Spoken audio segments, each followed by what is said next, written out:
Take धमाका के YouTube channel में आप सबका स्वागत है। दोस्तों, हम जावा प्रोग्रामिंग के बारे में सीख रहे थे और आज हमें बात करनी है कंस्ट्रक्टर के बारे में।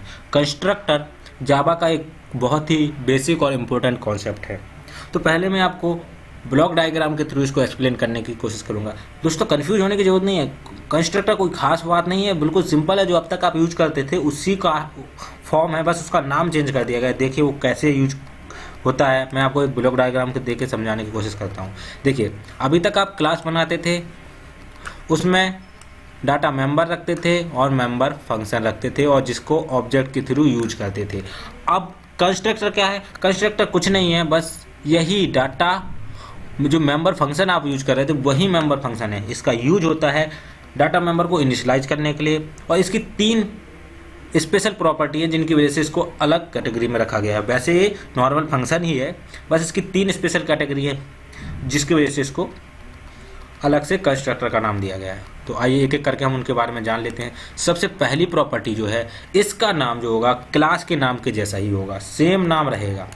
दूसरी प्रॉपर्टी जो है, इसका कोई भी रिटर्न टाइप नहीं रहेगा, यहाँ तक कि इसके आगे वॉइड भी नहीं लिखना है, सिर्फ क्लास का नाम लिखना है। और तीसरी सबसे इम्पोर्टेंट प्रॉपर्टी है कि इसको कॉल करने के लिए आपको ऑब्जेक्ट के रेफरेंस वेरिएबल के साथ डॉट ऑपरेटर लगा के यूज नहीं करना है। अभी तक आपने जितने भी फंक्शन या जितने भी डाटा मेंबर यूज किए थे सब में डॉट लगा के यूज कर रहे थे। इसको डॉट लगा के कॉल करने की जरूरत नहीं है, ये क्लास के लोडिंग टाइम पे ही लोड हो जाता है।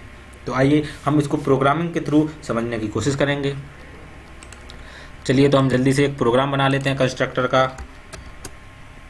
क्लास, देखिए दोस्तों, यहाँ पे एक प्रॉब्लम होती है। कई लोगों ने मुझसे पूछा कि मुझे मेरे प्रोग्राम में एरर आती है लेकिन मैं उसको रिजॉल्व नहीं कर पाता, समझ नहीं पाता कहाँ एरर है। तो कई बार क्या होता है कि हम लोग जब क्लास का नाम दे रहे होते हैं तो गलती से हम वो नाम दे देते हैं जो पहले से वो कीवर्ड रिजर्व होता है। जैसे अगर हम कंस्ट्रक्टर यहाँ पे लिखेंगे, इसका नाम, क्लास का नाम, तो ये हमारा एरर देगा क्योंकि कंस्ट्रक्टर पहले से रिजर्व वर्ड है। तो यहाँ पे हम कंस्ट्रक्टर क्लास का नाम नहीं दे सकते। तो कभी अगर आपको ऐसा एरर आए जो आपको समझ में ना आए तो पहले क्लास का नाम चेंज करके देख लीजिएगा और उसके बाद भी क्लास अगर रिजॉल्व नहीं होती है तो दूसरे तरीके अपनाइएगा। लेकिन गलतियाँ अक्सर ये हो जाती हैं कि हम लोग उसी नाम से क्लास बना लेते हैं जिस नाम से पहले से कीवर्ड रिजर्व होता है। चलिए, तो हम यहाँ पे बनाते हैं कंस्ट डेमो के नाम से और करते क्या है, एक क्लास की बॉडी है। अब हम एक वेरिएबल बना लेते हैं क्योंकि ये इनिशियलाइज करता है कंस्ट्रक्टर। एक काम इसका ये भी है कि ये डाटा मेंबर को इनिशियलाइज करने का काम आता है। तो एक्स हमने वेरिएबल बनाया इंटीजर टाइप का। चलिए, हम कंस्ट्रक्टर बना लेते हैं। कंस्ट्रक्टर की पहली प्रॉपर्टी क्या है कि इसका नाम जो होगा सेम होना चाहिए, तो कंस्ट डेमो नाम रहेगा। दूसरी प्रॉपर्टी क्या है, ये फंक्शन है तो फंक्शन, और दूसरी इसकी प्रॉपर्टी क्या है कि यहाँ पे जो रिटर्न टाइप कुछ भी नहीं होना चाहिए। अब इसकी हम बॉडी दे देते हैं। चलिए, तो ये क्या करेगा, इंटीजर एक्स जो था तो एक्स में वैल्यू असाइन कर देगा 10। ये हम अपनी तरफ से कुछ भी रख सकते हैं इसमें। तो ये इनिशियलाइज कर रहा है। अब इसको हम प्रिंट करा लेते हैं क्योंकि हमें आउटपुट भी तो देखना है कि काम कर रहा है कि नहीं। आउट डॉट प्रिंटलन, और उसके बाद एक्स को प्रिंट करा रहे हैं।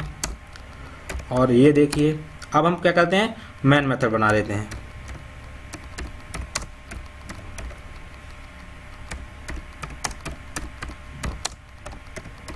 void main string args,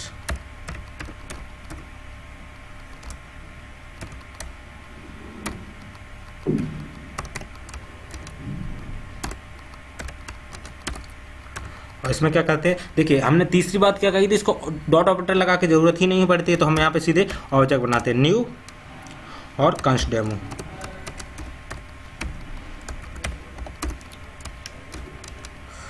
और बस हम अपना मेन मेथड यहाँ क्लोज करते हैं और ये फाइनल मेथड। अब देखिए, कई लोगों को यह कन्फ्यूजन होता है कि हम ये ऑब्जेक्ट, अगर हमें डॉट लगाने की जरूरत नहीं है तो ऑब्जेक्ट क्यों बनाए।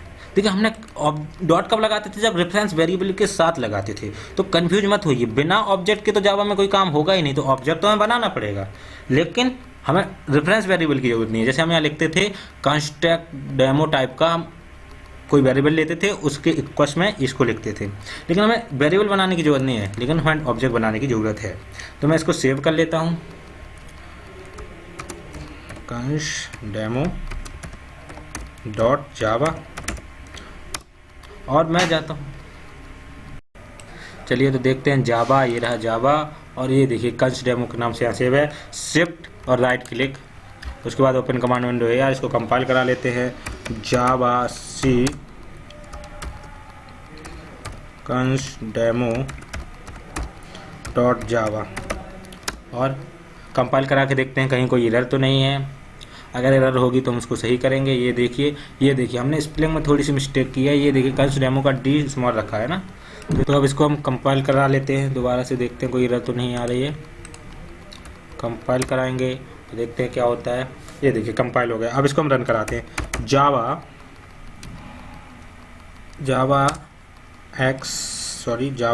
उसके बाद कंस्ट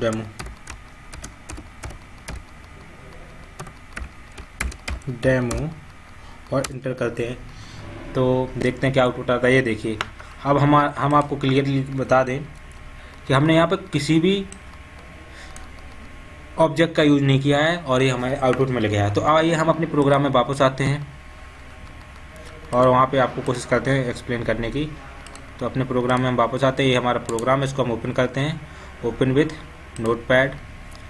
देखिए अब इसको हम एक एक करके आपको सारी एक्सप्लेनेशन फिर से देते हैं। ये हमें यहाँ पे कंस्ट्रक्टर कॉल किया, यहाँ कंस्ट्रक्टर बनाया और यहाँ पे कंस्ट्रक्टर कॉल किया। तो कंस्ट्रक्टर का यूज बेसिकली किस लिए होता है, हमें डाटा मेंबर को इनिशियलाइज करने के लिए हमने यहाँ पे यूज किया। ये देखिए एक्स की वैल्यू डिफ़ॉल्ट 0 थी, हमने यहाँ 10 रखा। तो देखते रहिए।